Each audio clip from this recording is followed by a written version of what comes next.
aiming to connect a region of over 600 natural bridges between our lands.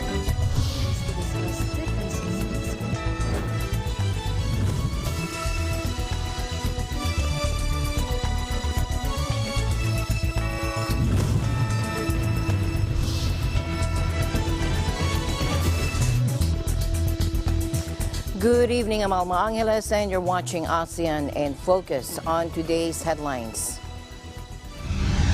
Thailand and China kicked off a joint Air Force exercise Sunday, the first such drills in years, following a pause forced by COVID-19. The Falcon Strike exercise comes after China's biggest ever military drills around Taiwan, which were conducted in retaliation to a visit there by U.S. House Speaker Nancy Pelosi.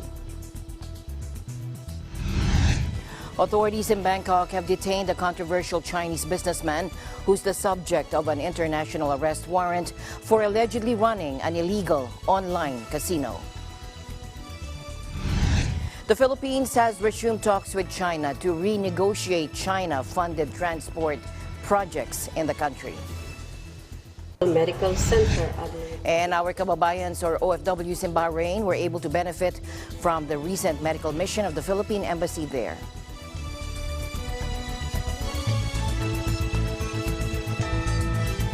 First in our news, Thailand and China kicked off a joint Air Force exercise. The kingdom's military said the first such drills in years, following a pause forced by COVID-19.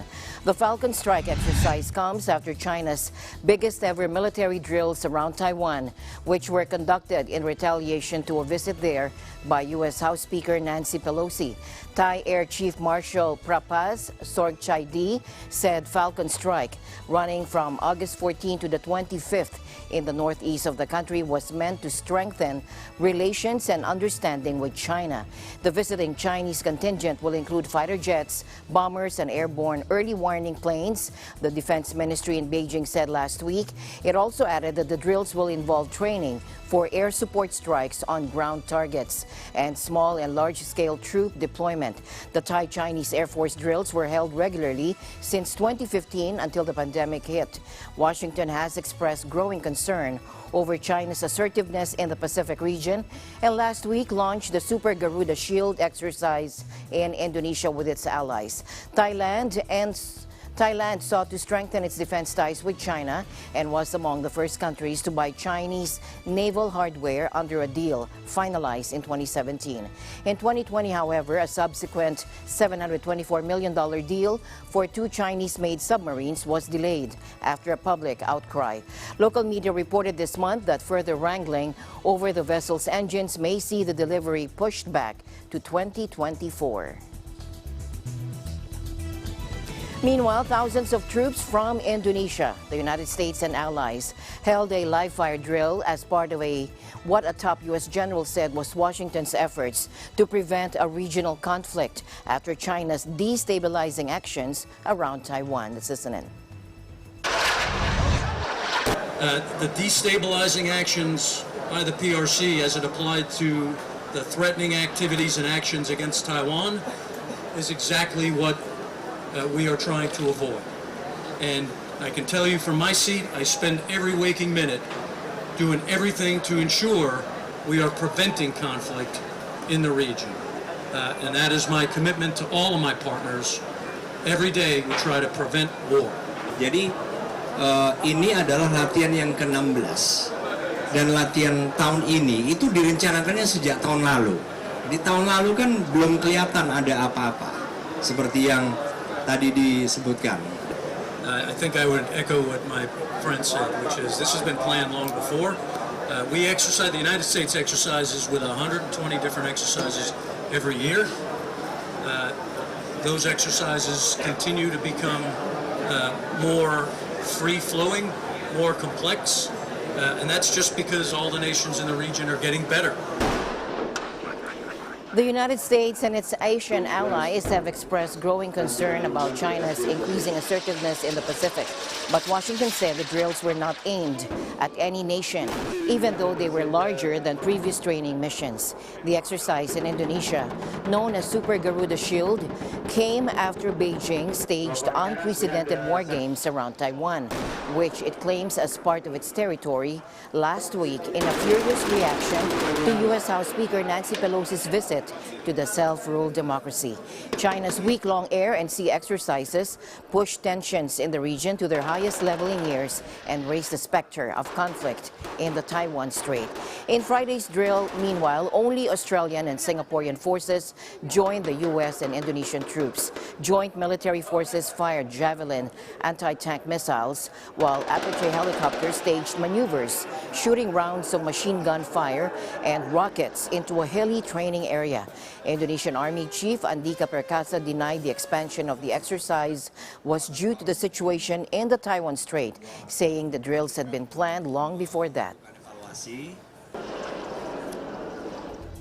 In tonight's other news, authorities in Bangkok have detained a controversial Chinese businessman who is the subject of an international arrest warrant for allegedly running an illegal online casino.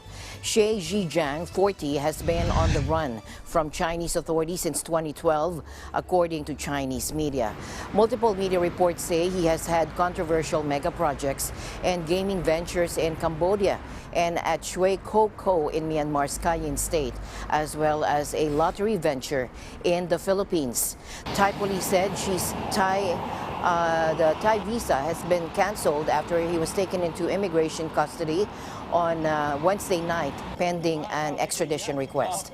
An Interpol Red Notice published May 2021 and obtained by AFP says Xie is facing criminal charges in China related to running a casino and could face a maximum penalty of 10 years in jail. Between January 2018 and February 2021, the suspect, who heads up a criminal gang, colluded with others to register companies and research and develop online gambling platforms, according to the Red Notice. The notice adds that online gambling websites, including Hong Shulin, Yigu, and Yiyu International, were set up and 330,000 gamblers were recruited. The Red Notice reads the illegal proceeds obtained by Xie Zhijiang were more than 150 million or $22.2 million in total, which has been transferred abroad. Thai media, meanwhile, reported one Chinese victim who was scammed out of a substantial sum of money committed suicide. Frontier Myanmar reported he was granted Cambodian citizenship in 2017, but said the exact circumstances were unclear. The Cambodian government can grant citizenship if a person donates at least $250,000 in its coffers. China and Thailand have an extradition treaty, but the process could take several months.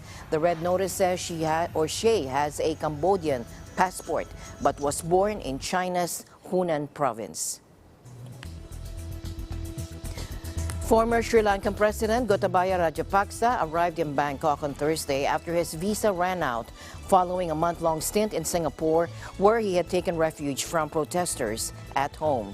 A senior Thai official said the deposed leader landed on a private jet at Don Mueang International Airport around 8 p.m. local time. He left the airport's VIP section around 40 minutes later with his wife and got into a black sedan. Rajapaksa flew into Singapore from the Maldives on July 14 after fleeing a deepening economic crisis and widespread protests in Sri Lanka. He tendered his resignation shortly after his arrival.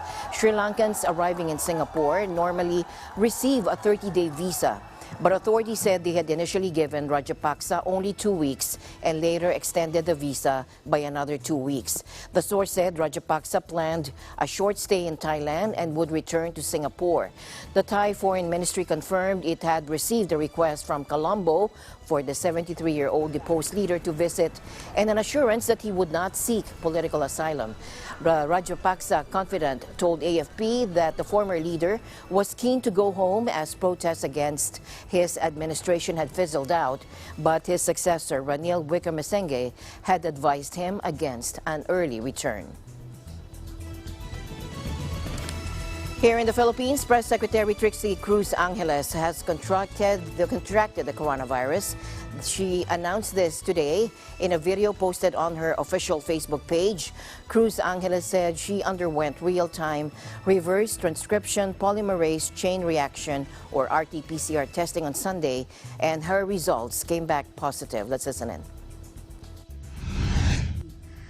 Kahapon nagpa-COVID swab test ako, RT-PCR, at lumabas ang resulta kaninang umaga. Ako po ay positive for COVID. Kung kaya't sa bahay po muna ako magtatrabaho habang ako ay naka-isolation. Kukunin ko na rin po itong pagkakataon na maghikayat na magpabakuna tayong lahat at magpa-booster. Yun lang po.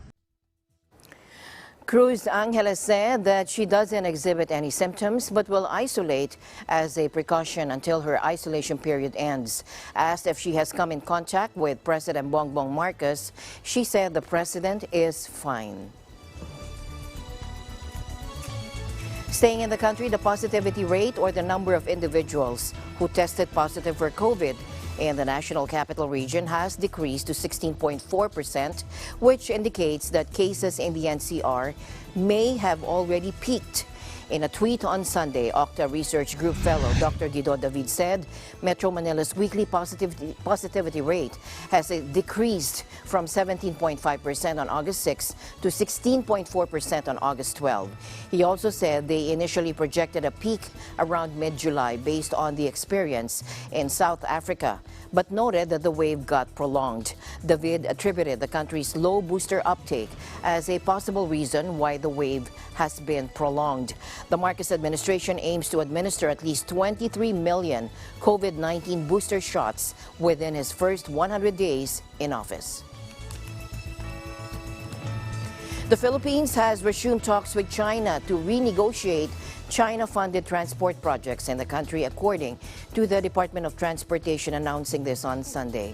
In a press statement, the DOTR said Transportation Secretary Jaime Bautista and Chinese Ambassador Wang Xilayan met in a formal meeting at the Chinese Embassy in Makati City on Thursday to restart negotiations for major transport projects. The DOTR said the two officials discussed the resumption of talks for the major China-funded railway projects such as the PNR South Long Haul Project or North-South Commuter Railway, Subic-Clark Railway and Mindanao Railway, the Tagum-Davao-Digos.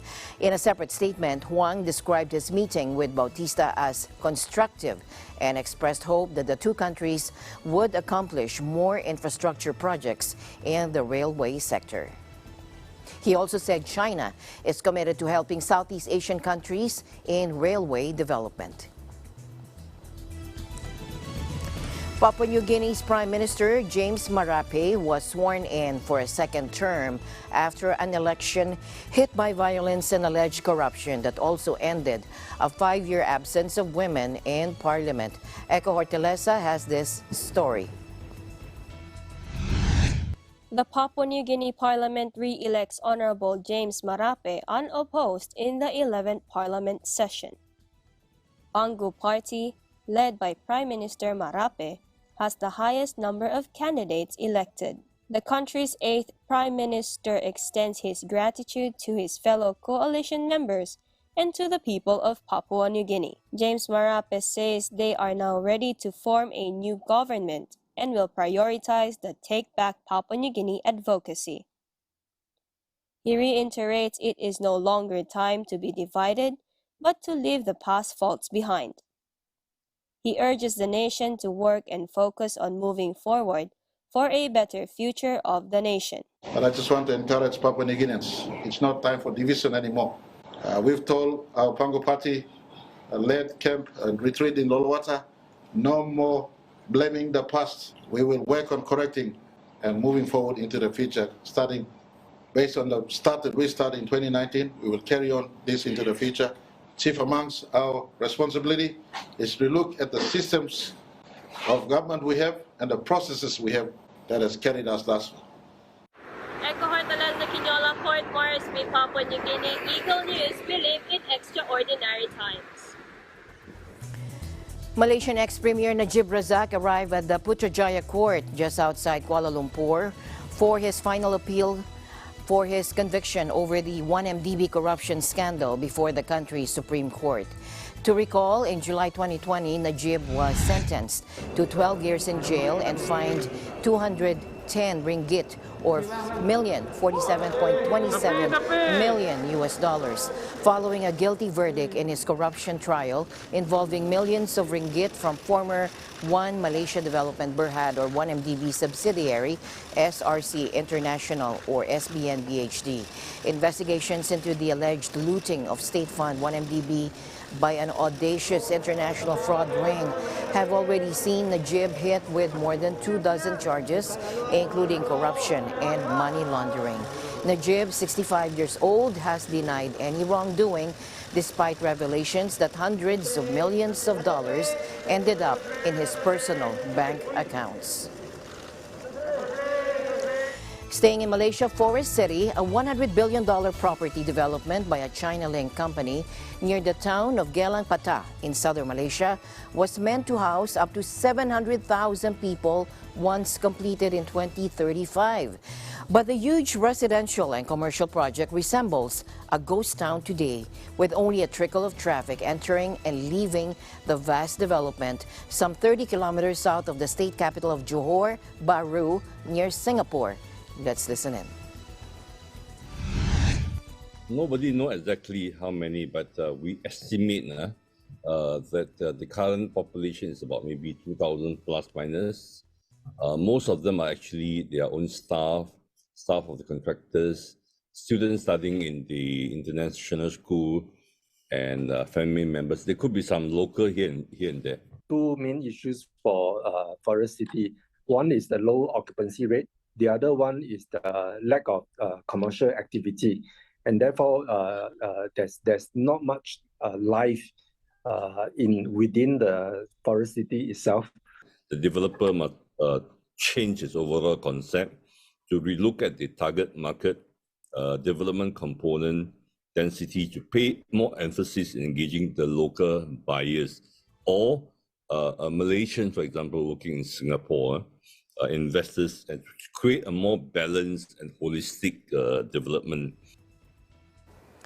Forest City, a 30-square-kilometer project developed by Guangdong headquartered Country Garden and a firm partly owned by a powerful Malaysian sultan, slowed after controversy and the pandemic. Meant to house up to 700,000 people once completed in the 2035, the luxury development with green-topped high-rises an hour from Singapore currently sees only a trickle of traffic on its empty streets. Small teams of workers maintaining the area are usually the only people seen at the development that once boasted international schools, shopping malls, and hotels. The site was formerly touted as an alternative to pricier areas in Singapore, where the cost of living far outstrips northern neighbor Malaysia. But a clampdown on capital outflows from China hit demand as former Malaysian Premier Mahathir Mohamad became critical of units aimed at mainland Chinese buyers. It said it had a diverse customer base from over 40 countries and areas, including China and Singapore, with more than 20,000 units sold before the pandemic. Staying in Malaysia, the Finance Minister Zafrul Aziz, he said that the economic growth of the country will accelerate this quarter after expanding at the fastest pace in a year, driven by private consumption as activities resume. People are underestimating the strength of the pent-up demand, he said in an interview on Saturday. Restaurants are packed, traffic jams have returned, the unemployment rate has fallen to below 4%, and the first half tax collections have been way above our estimate, he said. Malaysia's GDP expanded 8.9% in the April-June period from a year earlier, beating the 7% median estimate in a Bloomberg survey. The economic recovery has also been aided by a boom in overseas trade, with both export and import values hitting records in June. The central bank is projecting full-year growth to be at the upper end of its 5.3% to 6.3% forecast. Zafrul said Malaysia's inflation pressures are expected to remain partly contained because of price caps on food items and fuel subsidies. President Bongbong Marcos Jr. said he has 3 dreams for the country's agriculture sector: sustainable livelihood for farmers, food security, and affordable food for all. Marcos, who also heads the Department of Agriculture, bared these goals in his weekly vlog uploaded on Sunday night. He said ensuring that farmers have a sustainable livelihood would motivate others to pursue the field of agriculture. Let's listen in. Simple lang naman ang pangarap ko. Kailangan magkaroon ng kumikitang kabuhayan ang ating mga magsasaka. Nang sa ganon ay maengganyo ang susunod pang mga henerasyon na ipagpatuloy ang industriyang ito. Pangalawa, magkaroon tayo ng seguridad sa pagkain na di umaasa hanggat maaari sa ibang bansa. At pangatlo, ang magkaroon ng murang pagkain para sa lahat. Ang pangarap ko ay wala ng gutom na Pilipino.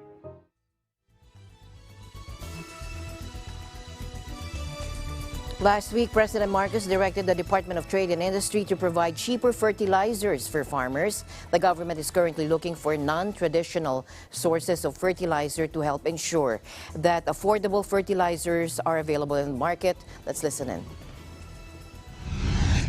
Naging malaking problema talaga itong presyo ng urea, ng fertilizer, dahil tumaas talaga ang presyo ng langis. Sumama na rin dyan yung pagtaas ng presyo ng natural gas. At yung natural gas, dyan nanggagaling yung ammonia na linalagay sa urea. Kaya nagtaasan talaga lahat ng presyo. Kaya naman tayo, naghahanap tayo ng tinatawag na non-traditional. Yung mga iba't ibang bansa na hindi naman nating iniimporta noon ay linalapitan na ngayon natin at baka sakali makabili tayo ng fertilizer na mas mura. Kaya merong mga usapin mula sa DTI at saka sa mga fertilizer trader ngayon na para makontrol natin ang presyo ng urea. Sa parte ng gobyerno, ang ginagawa natin ay kinakausap natin ang mga kaibigan natin, mga iba't ibang bansa, dahil pagka government to government ang naging trading ng fertilizer, mas nakakamura ang gobyerno. Mas mura ang ating pwedeng ibigay na presyo para sa ating mga farmer.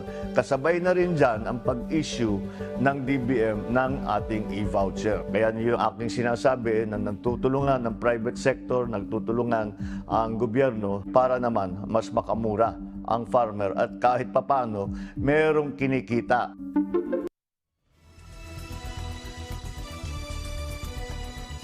President Marcos Jr. has acknowledged that there may be a need to import sugar to stabilize domestic prices of the commodity, but noted that the Philippines may only need 150,000 metric tons, half of the 300,000 metric tons earlier proposed by the Sugar Regulatory Administration. Again, in his weekly vlog, Marcos said the government may import up to 150,000 metric tons of sugar if the supply is depleted by October. Again, let's listen in. Malaking usapin dito sa lahat ng agrikultura ay ang importasyon. Dati nagkaroon ng importasyon ng galunggong. Nagulat tayong lahat na ang Pilipinas nag-i-import ng galunggong. May importasyon ng bigas. At ngayon, ang sinasabi ay kailangan raw mag-import ng asukal. Tinignan ko ng mabuti kung ano ba ang available na sugar dito sa Pilipinas, kung bakit kailangan mag-import. Nakita ko naman, may sapat na supply dito na nandito na sa Pilipinas. So sabi ko, bakit di natin unahin yan? Dahil yan ay galing dito sa Pilipinas. At meron na rin tayong na-import noon na naka-inventaryo ngayon. So bago tayo mag-import ng panibagong asukal, dapat sabi ko, ubusin na muna natin ang supply dito. Maaari, bandang Oktubre, baka yung supply na nandito sa Pilipinas ay paubos na, baka sakali ay kailangan natin mag-import. Pero kakaunti lang. Hindi kasing dami ng kanilang sinasabi dati na 300,000 tons. Siguro malaki na yung 150,000 tons para sa buong taon na ito. Kaya sa akin palagay, nabawasan natin na mabuti ang importation ng sugar. Ganito rin ay kinakalkula namin na mabuti ang importation, hindi lamang sa asukal, kundi pati na sa mga seedlings, pati na sa bigas, pati na feed wheat na tinawag. Yung wheat na ginagawa ginagawang feeds ng mga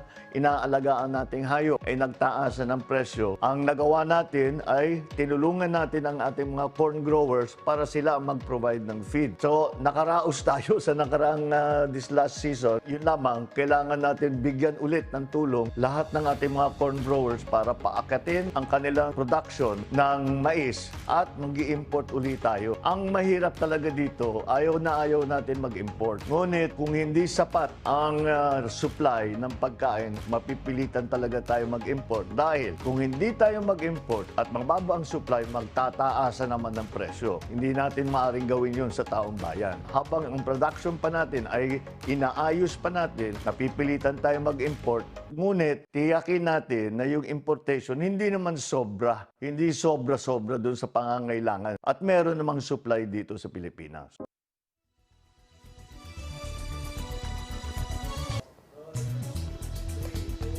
And the news continues here on ASEAN in Focus. We'll be right back. Stay tuned.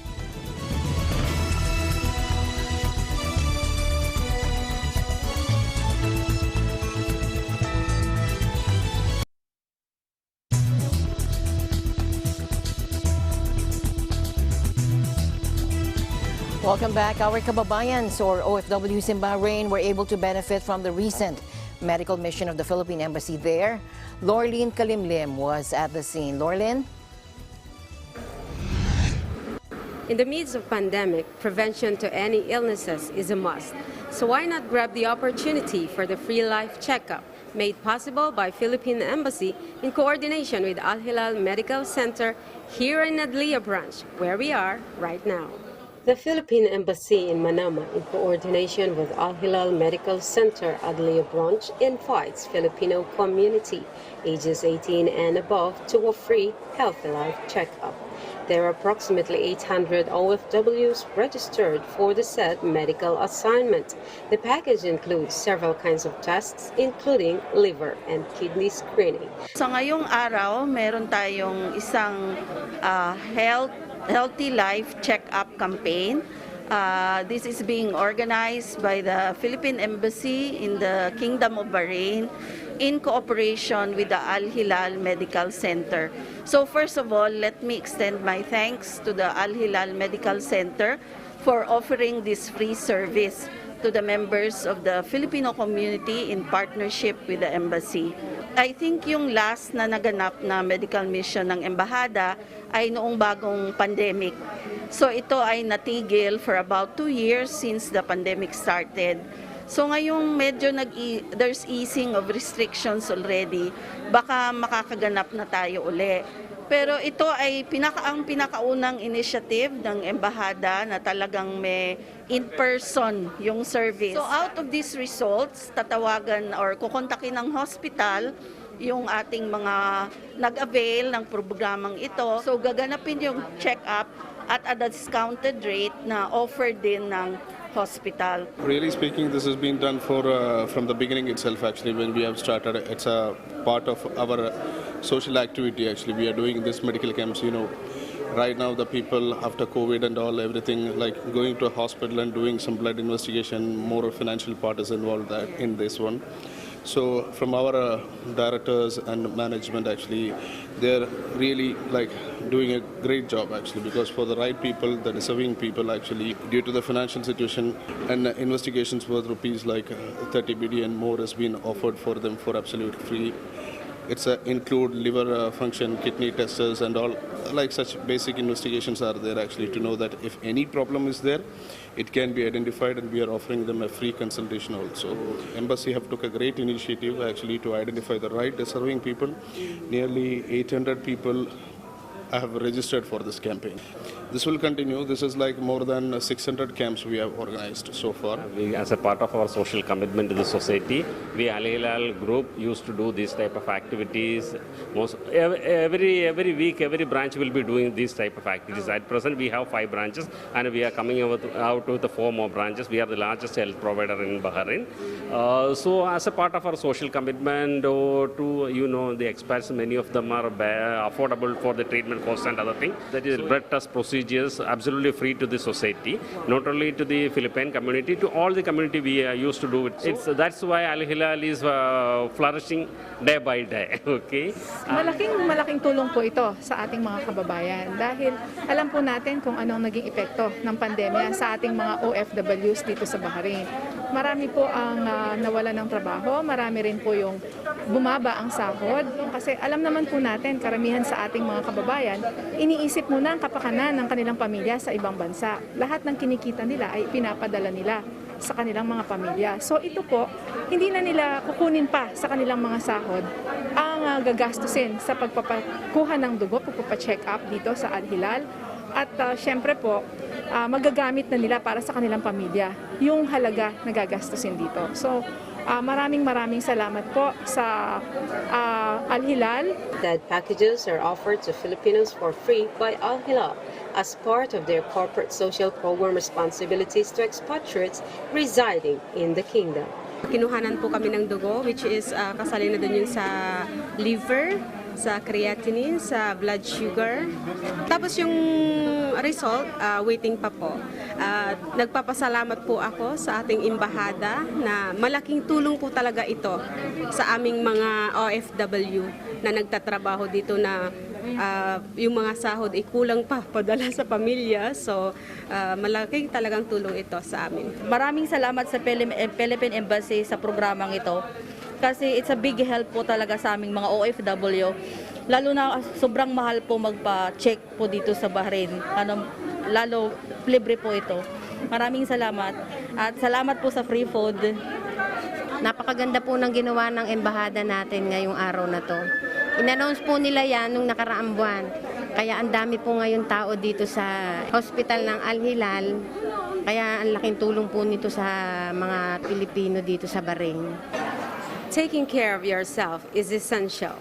Being far from your loved ones, you need to ensure that you are healthy all the time because you don't want your family members to worry about you while abroad.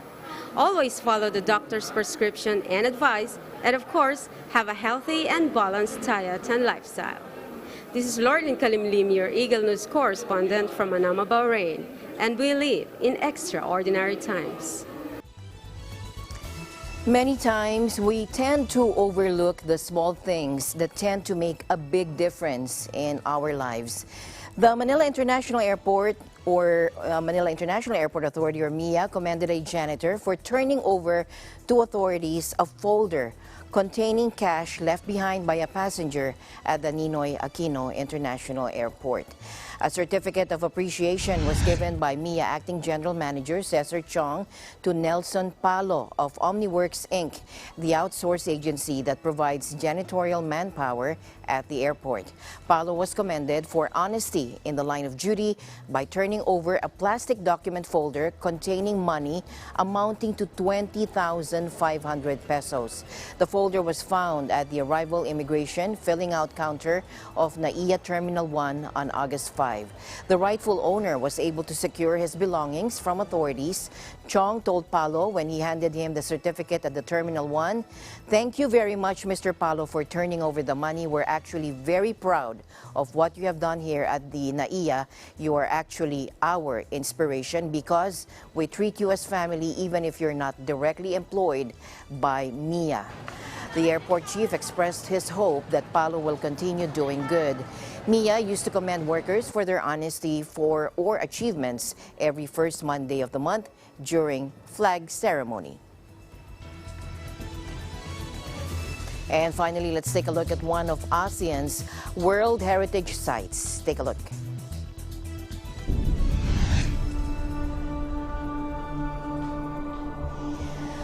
The Mount Hamikitan Range Wildlife Sanctuary in Davao Oriental is one of only 5 sites in the ASEAN region that has been designated as both UNESCO World Heritage Site and ASEAN Heritage Park. This protected area represents a complete, substantially intact and highly diverse mountain ecosystem and hosts diverse flora and fauna. Mount Hamikitan is highlighted in the Year of the Protected Areas, or YOPA, campaign that encourages sustainable ecotourism activities to help conserve the Philippines' protected areas. YOPA is a campaign of the Department of Environment and Natural Resources, the Department of Tourism, the Department of Interior and Local Government, and the Biodiversity Finance Initiative, or BioFin, of UNDP Philippines. There are at least 83 sites in ASEAN sitting on the UNESCO tentative list. And that is the latest news in the ASEAN region and beyond. Thank you for joining us today here on ASEAN in Focus. I'm Alma Angeles. Stay in the news because we live in extraordinary times. Good day. Good night.